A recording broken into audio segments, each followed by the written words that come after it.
নমস্কার বন্ধুরা, আমি সাগরিকা। আমার চ্যানেলে সকলকে স্বাগত। আশা করছি আপনারা সকলেই ভালো আছেন, আমিও ভালো আছি। বাঙালির হেসেলে ইলিশ মাছের কদর কিন্তু চিরাচরিতভাবেই রয়েছে। কোল্ড স্টোরেজের দৌলতে সারা বছরই কম বেশি ইলিশ মাছ মিললেও বর্ষাকালে আসে এই মাছের আসল স্বাদ। ঝালে ঝোলে অম্বলে নানা পদ্ধতিতে ইলিশের রসনা সাধন করে থাকে এই ভোজন রসিক বাঙালিরা। আর দুর্গাপুজো এলে তো কোনো কথাই নেই। আজ এই রেসিপিটা আপনাদের তৈরি করে দেখাবো, খুবই অসাধারণ। তার জন্য কিন্তু ভিডিওটা দেখতে হবে, স্কিপ করলে কিন্তু বন্ধুরা চলবে না। এখানে দুটো মাছ মিলিয়ে হয়েছে 600 গ্রামের মতন কাঁচা ইলিশ দেখুন। আর এখানে পেঁয়াজ আমি একটা বড় সাইজের কেটে নিয়েছি, অর্থাৎ কুচিয়ে নিয়েছি। আদা বাটা 1.5 চামচের মতন, 2 চামচের মতন রসুন বাটা, কয়েকটা কাঁচা লঙ্কা যে যেরকম ঝাল খেতে পছন্দ করেন, প্রয়োজন মতন হলুদ গুঁড়ো, স্বাদ অনুসারে লবণ এবং 1 চামচের মতন কাশ্মীরি লঙ্কার গুঁড়ো, আর রয়েছে সাদা জিরে ফোড়নের জন্য শুকনো লঙ্কা। ইলিশ মাছ এমনই একটা মাছ, আপনি পুরনো গ্রামের রান্নার থেকে শুরু করে একেবারে ফিউশন রেসিপিতেও ব্যবহার করতে পারেন। দেখুন, শুরু করা যাক তবে রেসিপিটা। গ্যাসের চুলো জ্বালিয়ে দিয়ে কড়াইটা আমি বসিয়ে দিয়েছি, তাতে আমি 5 চামচের মতন সরষের তেল দিয়ে দিচ্ছি। এবারে সরষের তেলটা গরম হওয়ার অপেক্ষা। যখন গরম হয়ে গেছে, ফোড়নের জন্য দিয়েছি শুকনো লঙ্কা এবং সাদা জিরে। ভালো করে ফোড়নটা যখন হয়ে যাবে, তখন কিন্তু কেটে রাখা পেঁয়াজটা দিয়ে দিতে হবে।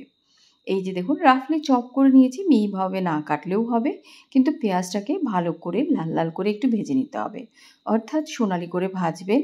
আর গ্যাসের ফ্লেমটা নো ডাউট একদম মিডিয়াম ফ্লেমে রাখবেন। তারপরে দেখুন, পেঁয়াজটা যখন লাল লাল করে ভাজা হয়ে গেছে, এরপরে আমি দিয়ে দিচ্ছি আদা বাটা এবং রসুন বাটা। এই রান্নাটা এত ঝটপট এবং সহজ সরল, সকলে কিন্তু খেয়ে বেশ এই উৎসবের দিনে আনন্দ পাবে। কারণ বলুন তো, বেশি একটা ঝামেলা নেই। আর এই রকম দিনে গৃহিণীদের রান্নাবান্নাও করতে ইচ্ছে করে না।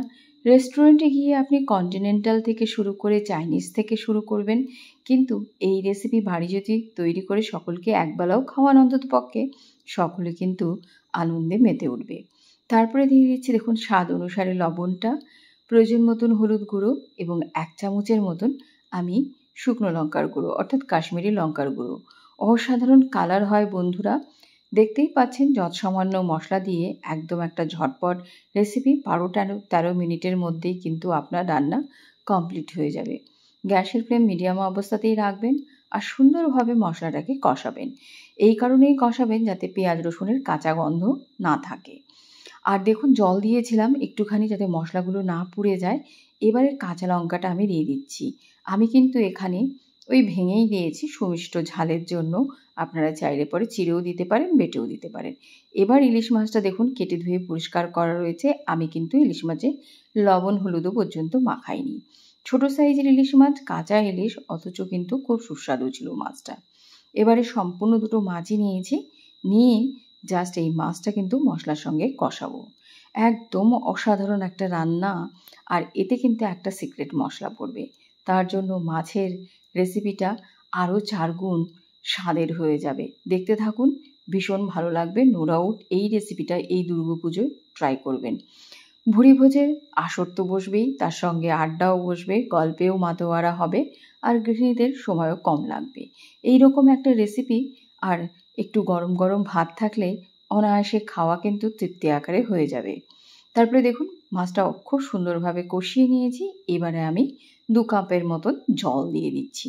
মাছটাকে নো ডাউট 5 মিনিটের মতন ভালো করে 5 থেকে 7 মিনিটের মতন কষিয়ে নেবেন। তারপরে আমি এখানে জল দিয়ে দিচ্ছি। রেসিপি কিন্তু ঝোলের হবে না, জাস্ট একটু গামাখো গামাখো হবে, অসাধারণ হবে। এবারে কি বলক ওঠার অপেক্ষা, আবারও 5-7 মিনিট আপনাকে ভালো করে রান্না করে নিতে হবে। দেখুন, বেশ জলের সঙ্গে মিক্সড করে দিলাম। এবার কিন্তু আমি এই কড়াইয়ে কোনো ঢাকা চাপা দেব না, ওপেন অবস্থাতেই রান্নাটা করব। অনেকটা কিন্তু গ্রেভি কমে এসছে, অর্থাৎ ঝোলের পরিমাণ দেখুন অনেকটা কমে এসছে, মাছও কিন্তু সেদ্ধ হয়ে গেছে। এবারে আমি সামান্য পরিমাণে চিনি দিয়েছি, এটা অপশনাল, আপনারা চাইলে পরে দিতেও পারেন, নাও দিতে পারেন। আর দিয়ে দিচ্ছি এখানে সিক্রেট যে মশলাটা, তৈরি করার দরকার নেই, এটা হচ্ছে বিরিয়ানি মশলা। দিয়ে দিন 1 চামচের মতন, যৎসামান্য পরিমাণে দেবেন, বেশি দেবেন না। তারপরে 2-3 মিনিট ফুটিয়ে দিন। ফুটিয়ে এইভাবে সুন্দর করে মিক্স করে নেবেন। দেখুন আলতো হাতে মাছটাকে নাড়াচাড়া করবেন যেন মাছের পিসগুলো না ভাঙে। তারপরে কি গ্যাসের ফ্লেমটা বন্ধ করে ঢাকা চাপা দিন। মিনিট 5 পরে ঢাকা চাপাটা ওপেন করুন। একদম রেডি টু সার্ভ। আপনি বাসন্তী পোলাওয়ের সঙ্গেও পরিবেশন করতে পারেন। আবার বাঙালি যে ফ্রাইড রাইসটা মিষ্টি করে মিষ্টি মিষ্টি সেই ফ্রাইড রাইসের সঙ্গেও পরিবেশন করতে পারেন। কিংবা ওই বাঁশকাঠি চাল, বাসমতি চাল কিংবা গোবিন্দভোগ চালের ঝুরঝুরে ভাত তৈরি করে এই ইলিশ মাছের রেসিপিটা পুজোতে পরিবেশন করুন। একেবারে সকলে আনন্দে আত্মহারা হয়ে উঠবে।